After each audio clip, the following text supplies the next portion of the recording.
Welcome to the legendary Quonset Hut in Nashville, Tennessee, where a lot of the greatest music of the past half century has been recorded. We're here today celebrating the Nashville Songwriters Hall of Fame with the 2010 inductee, Mr. Pat Alger. Pat, welcome. Thank you. It's great to be here. What a crazy, crazy old place this is. Well, not only are you the 2010 inductee, one of many honored in recent years, you're the chair of the Songwriters Hall of Fame. So, well, yeah, that's been kind of a pleasant surprise. Actually, a job that I'm really enjoying. Got to see the reality of a Hall of Fame being built downtown in the Music City Center, and a wonderful bunch of people on this board.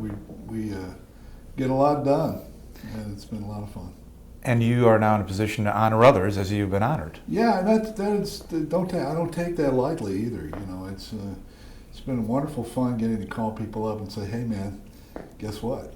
You're going into the Nashville Songwriters Hall of Fame. That's One of few. It's not a big Hall of Fame either. Right. That's what's really kind of cool about it. Well, it's got to be tremendously rewarding for you to be able to do that. I was looking at your career, and it's interesting to me because we've been in these chairs with a good number of the honorees, and a lot of them, they were country artists or country writers from the very beginning. Mm-hmm.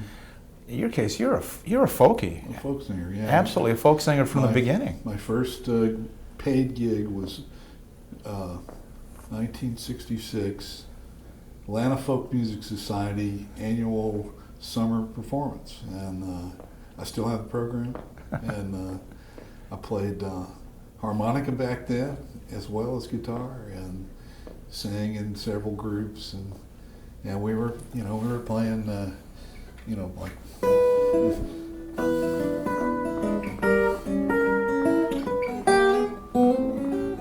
all wanted to be Doc Watson, and so yeah, I spent all those early years writing songs that were pretty simple, four chord songs, because mostly we didn't know more than 4 or 5 chords anyway back in those days. So you're a native New Yorker, transplanted to Georgia. Yeah, I tried to keep that a secret for a long time, but no, I was born in Long Island City. My dad was from Brooklyn, and my mom he met on leave at Fort Benning, and she was from LaGrange, Georgia. And the only time she ever left LaGrange was to move to New York City about 3 months before I was born. So, when you were a kid, were you listening to Beatles records or Tom Paxton? They were pretty eclectic. My parents were, and my mom had 6 brothers and sisters, and I had twin uncles, Leroy and Lamar. One played mandolin, one played the guitar, and they taught me sort of my first chords. And Kathy's Clown was one of the first songs I learned, which in my later life would come out to be a very huge coincidence. I remember learning Columbus Stockade Blues from them. And then, curiously, then I started writing little ditties, even then when I was like 15, 16 years old. And did you have a sense, even at that age, that you could do this for a living? No, I didn't even, I don't think I ever had a sense, it was a long time before I had a sense of that. I didn't realize that I thought it would be like a paying hobby, put me through college, essentially, I paid my own college. I played in the clubs in Atlanta, went to 2 colleges, but I never really got a grasp on the business aspect of it until I was probably, making a pretty good living at it, but I still hadn't 100% kicked my feet in the ring, so to speak. I hadn't sat down in the chair and gone, this is what I'm going to do. So the plan was Pat Alger, artist, folk singer. Well, I was part of groups. I like to be in a part of group because that way I could have my little moment in the sun, and I didn't have to take responsibility for the whole show. But eventually it did become just me, and I started playing solo gigs, and I recorded for Rounder in several groups back in the 70s. Well, I know early on you fell in with Happy and Artie Traum. Happy and Artie Traum, they were like my brothers. Artie's no longer with us, but he was truly like my brother. We made a duet album for Rounder in I want to say 79. And we toured all over Europe and had some crazy times together. But we were hotshot guitar players. That was really our claim to fame. And somebody sent me a cassette that he had dubbed onto a CD of a performance we did in Poughkeepsie, New York, and some crazy club. I can't remember what the club was, but well, I listened to this thing and I couldn't believe we were playing such hot licks so fast. I couldn't do that today, I'm afraid. But when we were flashy guitar players and kind of jazzy, folky kind of sound. So was the first clue that you might make some money at this when Livingston Taylor cut your song? Yeah, that was total accident. Artie and I were doing a gig, and he was the main act. We were his opening act. He stuck his head in the door, and he said, "What's that song you're playing?" I said, "It's just a song we've been working on for our record." And we did record it on our Rounder album. And he said, "Well, I'm looking for one more song." And he kind of talked like that. He's a very serious guy. "One more song for my album. Would you send me that?" Wow.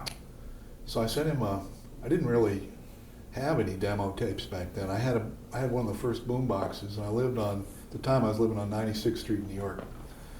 And that's across the street. The buses go by, the cabs, it's just like the noisiest place in the world. And it was hot, and the windows were open, and I had that boombox on, and all I could hear on this tape was these sounds of buses honking. But somehow he was able to hear these songs on there. And out of those 3 songs that I put on there, 2 of them became singles and hits. Wow. 79 cents worth of a cassette. So the first time I laid eyes on Pat Alger was in a theater outside Chicago, and you were on stage opening for the Everly Brothers. Yeah, crazy. You mentioned Kathy's Clown, which of course was a big hit for the Everly Brothers. How in the world did you get that job? Well, when I first came to Nashville, a friend of mine named Jim Rooney was here before me, and he had been instrumental in the Newport Folk Festival. And in 1969, I was at the Newport Folk Festival that he was running. I saw him for the first time, but I didn't know him. And on that show also was the Everly Brothers. Chris Christopherson's first performance on a national stage, and all these things. And the first week I was in Nashville, he ran into Don Everly in the grocery store and introduced me, and we all went and got a beer and a sandwich, and we hung out. It just seemed like Don and Jim and I hung out for 3 or 4 times a week, every week for that first year I was here. And he had a group then called the Dead Cowboys. I don't know if you remember this, called Don Everly and the Dead Cowboys. And they played initially at Jay Austen's, which is beneath where the Bluebird is now. And then he started playing at the Souther, and he asked me, "Hey, why don't you come and do some songs?" And so it turned out every Monday it was me opening the show. Then Jim Rooney came up and did a little band, and then Don Everly and Dead Cowboys. And then in 1984, when he and Phil finally got back together, they had hired David Steinberg, the comedian, to be their opening act. And about 2 weeks before the tour started, Steinberg canceled, and they couldn't figure out anybody to get. They couldn't on such short notice. So Don called me up. He said, "Would you do me a favor?" And I said, "Sure. What can I do?" He said, "Would you mind coming out on the road with me and Phil and opening our show?" And I went, "Yeah, I think I'd like to do that. Yeah." I couldn't imagine doing it, quite frankly. And he said, "It'd just be temporary, you know. We'll probably get somebody else, somebody famous." And so I went out, and it turned out that it worked. It would turn out to work really good, actually. I worked up a sort of an act. It was a little bit of comedy, a little bit of humorous songs. I'd had one hit. I could play my hit. I had a song on their album, their comeback album, and I could play that. What was that song? It's called "I'm Taking My Time." Later a single by Brenda Lee. And their audiences were just fantastic. I don't know why. And pretty soon, there was always these ladies in the audience, and they would send roses backstage for Don and Phil. Always got roses. Well, I started getting a rose. I didn't get a whole bouquet, but I started getting a rose. And I ended up doing all of '84 and all of '85. Went to Europe with them, and it was one of the most exciting things in my life. And I continued to do it till about 91, I think. So somebody who had a front row seat to the Everly Brothers, what made them special as songwriters? Well, they were just they started when they were kids, And they had some great people writing for them initially. Yeah, they did, but they were just naturals. It's kind of, you can't really understand how great they were till you'd be sitting like this close to them when they would just be singing a song in their normal street voice. And one of the reasons they hired me too in the beginning was we were going to do a little bit in the middle where I would play guitar like Ike Everly, and they would do the songs my daddy taught me, part of the show. But they chickened out and they would never do that until one night the electricity went off in Wolf Trap, and they were forced to do it. That's the only time it ever happened, though. So I was going to play the thump, that kind of thing that Ike was so famous for, and but it just worked out. It's just one of those career moments, you know. In fact, I say that's what saved my life. I had a young kid, and I was making okay money. I wasn't making great money. I was starting to waver on the fence of, is this really going to work out or is it not going to work out?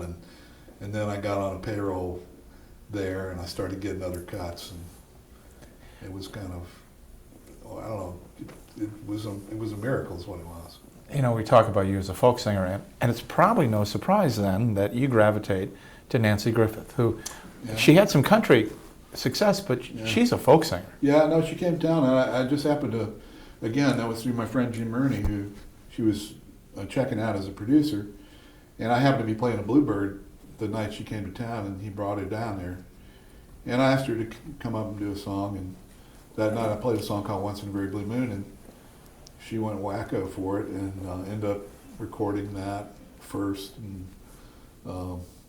naming her band after the song, and then another song she cut was Going Gone, and she cut Lone Star State of Mind, and for a long time a lot of people thought she wrote all those songs because she wrote most everything else, and I think that's one of the things that for me in my career it's been so gratifying is great songwriters like Don and Phil Everly and Nancy Griffith and some of these other people that cut my songs.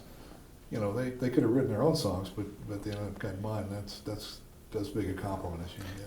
So we know that Once in a Very Blue Moon you wrote before you met Nancy. Yeah. But later, did you begin to write with her in mind? No, and I never had much success doing that. You know, people, you know, publishers are always coming in and saying, so-and-so's, you know, making his next album and he's looking for blah, blah, blah. And I would always just go, gee, I don't know. I just wrote the songs. Right. Never had any idea who was going to record them. And occasionally I tried to do that, and you'd turn the song in and they'd always just go, you know, not for me. And then you go on to write with another talented young woman named Kathy Mattea. Yeah, I got lucky. I met her on a session I was playing guitar on, and she was in the background singing trio, and just a charming, sweet, wonderful person with an angel's voice. I always say she's the only one that ever cut one of my songs and sang it exactly as I wrote it. Really? Sang the melody correctly. She was very, very extremely talented, and we had a long, good run. Yeah. Of that era, what were you most proud of? Oh gosh, you know, I never really think about it that way. I think Once in a Very Blue Moon, I wrote that with a guy named Gene Levine. I knew when we wrote that song, I think I could honestly say to myself, that's a really good song. And I used to just stick it on at the end of every pitch, you know. I knew if the other songs weren't right, at least they would know I could write a good song. And so I think that one was probably one of the first ones I was really proud of. But I never really thought about it. I just moved on. And you moved on to Garth Brooks. Yeah, that was, you know, I've just been so fortunate and so lucky. I just happened to be coming out of one office while he was coming out of the other one, and he'd been talking to Alan Reynolds, who was, at the time, we were publishing partners. And but I don't think Alan had decided what he was going to do yet, but he did introduce us and say, hey, I think you guys would be a good match if you want to, you know, write some songs. And it turned out he was playing a gig that particular night in a crummy little place down on Church Street. I can't remember what it was, but it was in the basement. It was kind of a scary joint, actually. When I parked the car, I walked really fast to get to the door. And I went and saw him, and nobody knew him from Adam. And he was playing all original material, but he had If Tomorrow Never Comes at that time. And when he played that, and he had that look, I went, this guy's got something. So for about 6 months, we holed up in Alan Reynolds' office and wrote very frequently and very easily. It was a real easy collaboration. And then he became Garth Brooks. And I think we only wrote one more song after that. There are a couple of songs of his I want to ask you about in particular, but how many total cuts did you have with Garth? Five. We had 4. Well, we wrote a #1 song for Trisha called Like We Never Had a Broken Heart. And then he had singles on What You Doing Now, That Summer, Unanswered Prayers, The Thunder Rolls, and then there's another song called The Night I Called the Old Man Out. It's about his daddy. That's a pretty rough little song. The Thunder Rolls is an extraordinary song and record. Yeah. And I thought pretty courageous to write and record at the time. Well, I don't think we were thinking necessarily that when we wrote it. I thought what was interesting about it was the form. For me, that's what was interesting about Unanswered Prayers too. We were writing, trying to write hit songs, but they were not in the traditional verse, chorus, bridge, chorus mode. And that one particularly isn't, because we have this little refrain and the thunder rolls, and then you do another verse, and we do that. It's almost like I don't even think it was patterned on anything. We just kind of came up with it that day. And I think, consciously we were trying to write a cheating song, which were not in vogue at the time, where you got to see what the consequences were. That was sort of the plan. If cheating songs weren't in vogue, domestic violence songs really weren't in vogue. Well, they really weren't, and we didn't get to that. The interesting part about that is, the song stops before that verse on the record. It goes, and the thunder roll, and the thunder roll, and that's after she catches him, So it stops there on the record, and then Tanya Tucker was going to cut it, because he didn't have a record deal at the time. And Jerry Crutchfield called me up, and he said, Pat, he talks like that. He said, Pat, we really like that song, but we don't think it's finished. And I thought, really, what do you think? What do you think's wrong? And he said, we think somebody should die, basically. So I called Garth up and I said, hey, good news is they really love our song. Bad news is we got to go finish it.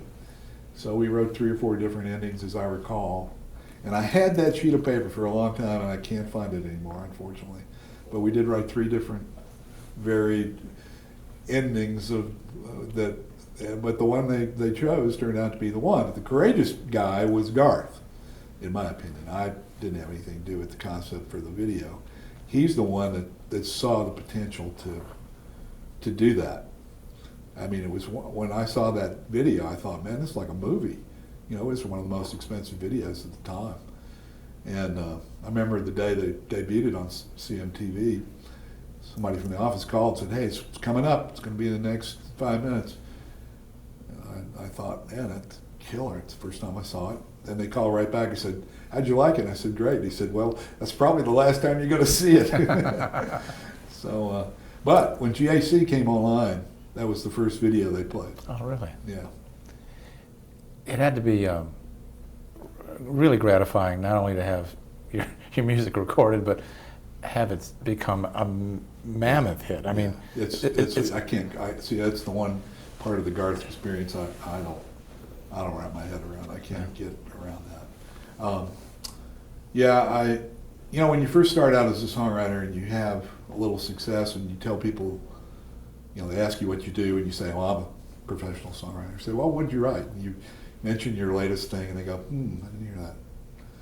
but I can say the thunder rolls, and you know, just about everybody from age 8 to 80's heard that song, and that's the gift of that particular song. Yeah, I can't wrap my head around a lot of the Garth thing just because it's so huge and so dwarfs everything else I've ever done. You know, when you have a #1 record, it's a big deal, but you have a #1 Garth record, it's a really big deal. Well, another of your very thoughtful songs you wrote with Garth is Unanswered Prayers. Yeah. And can I put you on the spot and ask you to do two things? Yeah. Tell us the story of that song, Yeah. and then let us hear it. Well, you know, he had a conversation with a guy named Larry Bastian, who I'd never met. They were talking about this idea of wanting something, and I guess he came in with that story that unanswered prayers was, you know, this, instead of answering your prayers, that unanswered prayers would be the blessing. And I got it right away. I said, yeah, it happened to me. You know, I had a girlfriend that everybody thought we were going to get married, and except her parents. They didn't think so. And, you know, we ended up, she sort of ended up breaking up with me at one point because we were from the opposite sides of the tracks, and I really, you know, I kept going, oh man, I got to get her back, you know, but in the end, you know, I ran into her many, many years later and realized that, man, if I had married her, I'd have been driving a bus in Atlanta or something, you know. My life would have just been completely different, and so I got it right away.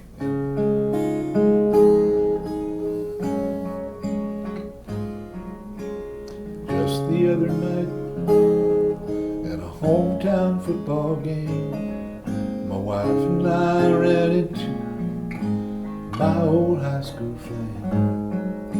And as I introduced them, the past came back to me, and I couldn't help but think of the way things used to be.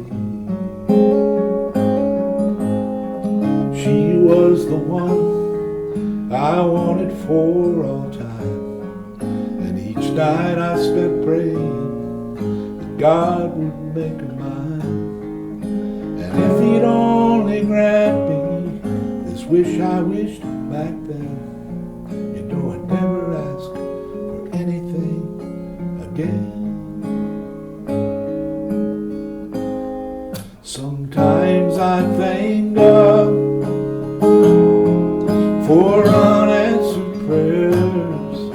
Remember when you're talking to the man upstairs, just because he doesn't answer doesn't mean he don't care. 'Cause some of God's greatest gifts are unanswered prayers. Anyway, the interesting thing about that song, you know, one of the things we talked about when we were writing it was, you know, when the chorus comes, it's kind of like a joke. You know, when we first played it, when I first played it, I used to play it at Douglas Corner before it got recorded, and people would just laugh out loud when we get to that part. Sometimes I thank God for unanswered prayers, because it is that perfect metaphor, you know, for that situation. So we realized we couldn't just keep repeating that. So the chorus only repeats twice, and that's just never been done. You'd never see another #1 record. We went to the bridge before the second chorus, and that's kind of, you know, kind of a cool little thing. We invented it without knowing we were inventing it. So after you've written a mega seller, does that change your approach in any way? Well, I don't think anything's changed my approach really, except just learning how to do it better. It's hard to ignore, let's put it that way. I remember for a while, you know, I was not one of those guys like some of the guys today. In the course of a year, I would get maybe 4, 5, 6 songs recorded. But all of them were turning into singles, and it was kind of crazy at this certain point, about 2.5 year period, that I was on the charts all the time. And that got to be sort of spooky, because you knew that wasn't going to last. And I'd already had my first hit in 1980, and here it is in the 90s, and I'm, you know, usually people say you get 5 to 7 years, and here I'm stretching it out past a decade, and so there was a little something about it that was a little spooky. What do you think's behind that run? I've thought about it a lot, actually, and you have to think about it, and you have to come to terms with it. It's just like the rest of this business, all the rejection you get, you have to come to terms with the reality that everything you're doing is not going to fall and grow out of the ground. It's going to lay there and get covered up with dust. And you just have to, I think it's just a matter of every, they used to say, what was a generation, 14 years was a generation or something like that. I believe we sort of moved into like this sort of half generation kind of culture. So that half generation lasts 7 or 8 years, and what was cool there for 7 or 8 years for me, it would just happen to suit the kind of writing I do, this narrative type of folk song that you're talking about. It suited that, and then it moved on. So I've got one more question for you, and it has to do with your obvious attention to craft. Yeah. You know, you're not somebody who says, "Oh, I just hear it in my head." Go back, and write. Right. So a young songwriter walks in the room who has no success to date. What's the best piece of advice you would pass along? Well, if I get a songwriter in there with me, he's going to try to work with me. The best piece of advice I give him is, just forget who I am.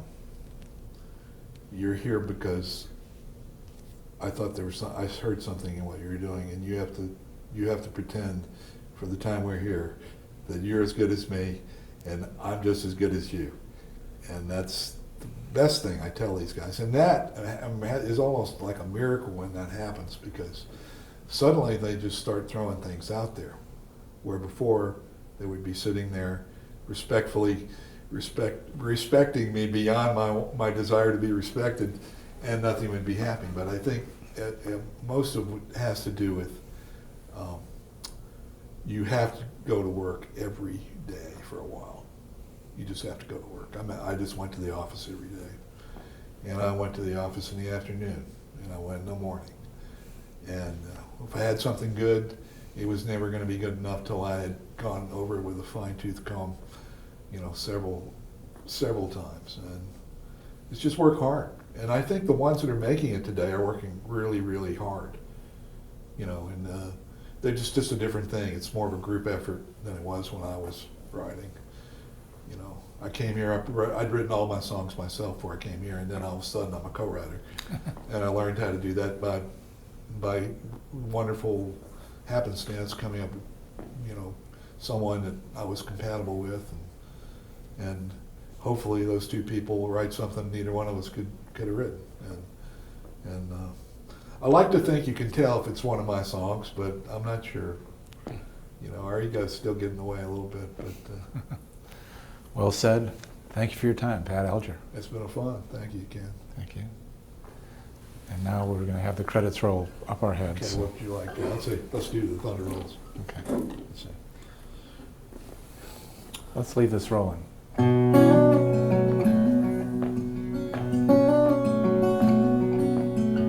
3:30 in the morning, not a soul in sight.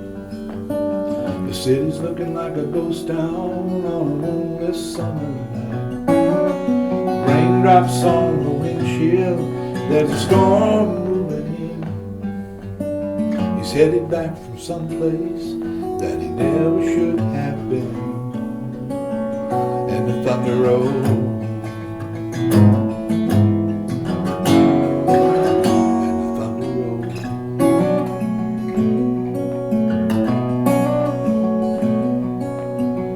Every light is burning in a house across town.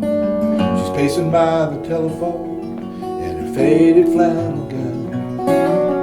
Rain asking for a miracle, hoping she's not right, praying it's the weather that's kept him out all night. And the thunder rolls, and the thunder rolls, thunder rolls, and the lightning strikes. Another love grows cold on a sleepless night. The storm goes on out of control. Deep in her heart, the thunder rolls.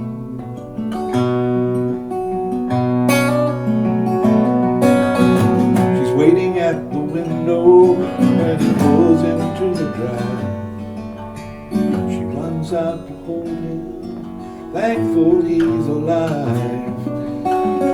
On the wind and rain, the strange new perfume blows. Lightning flashes in her eyes, and he knows that she knows. And the thunder rolls,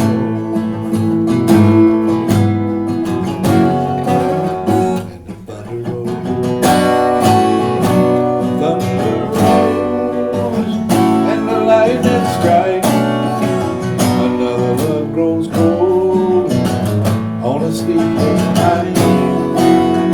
The storm goes on out of control. Deep in her heart, the thunder rolls.